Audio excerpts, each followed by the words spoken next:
ከእግዚአብሔር ዘንድ ወደ ኤርምያስ የመጣው ቃል እንዲህም አለው፣ ተነስተ ወደ ሸክላ ሰሪ ቤት ውረድ፣ በዚያም ቃሌን አሰማሃለሁ።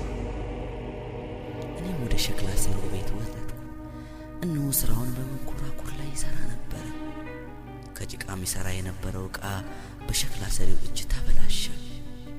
ሸክላ ሰሪው እንደወደደ መልሶ ሌላ ዕቃ አድርጎ ሠራ።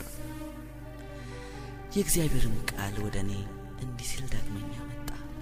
የእስራኤል ቤት ሆይ፣ ሸክላ ሰሪ እንደሚሠራ በውኑ በእናንተ ዘንድ መሥራት አይቻለኝምን?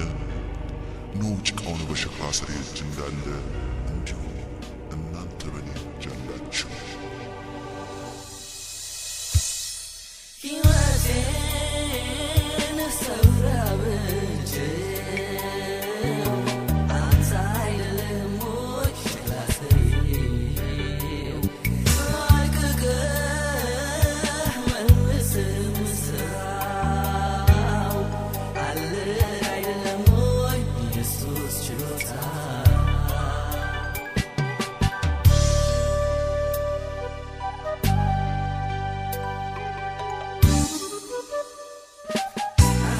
ሸክላ ሰሪ ሰው በገና አትብላ፣ ለአገልጋይ ቃል ፈልግለት መላ። ሰርተህ ልታዋሸው፣ ስትል ልታስጌጠው፣ ችሎታም ያለህ ለምንስ ዝም አልከው? አፉም ሰባራ ነው፣ ትክክል አይቀዳም። ስሩ ተሸንቁሯል፣ ይዞ አያቆይም።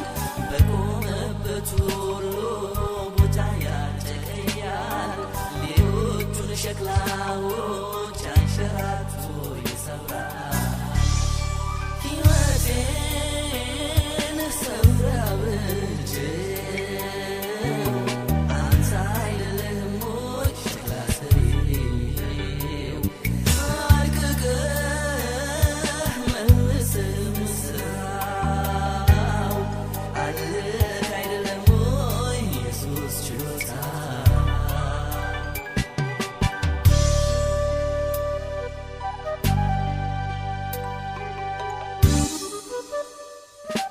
ተሰብሮ መሰራት እንደሚያምም ያውቃል፣ ግን በእሳት ተሟሽቶ መጠንከርን መርጧል።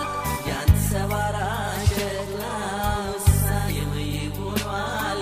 ጊዜውን ጠብቆ ከመጣል ይመርጣል። ተደጋግፎ የቆመው ሰበበኛው ሸክላ አድቅቆ ሊያጠፋው ጠላት ዝቶበታል። ሳይቀደም ቀድሞ ጠላቱን እንዲያደቀው ሸላልማህ ጠንክር እንዲበቀል አድርገው። ሕይወቴን ሰብረህ አበጀው፣ አንተ አይደለህም ወይ ሸክላ ሰሪው? አድቅቀህ መልሰህ ስራው አለህ አይደለም ወይ ኢየሱስ ችሎታ?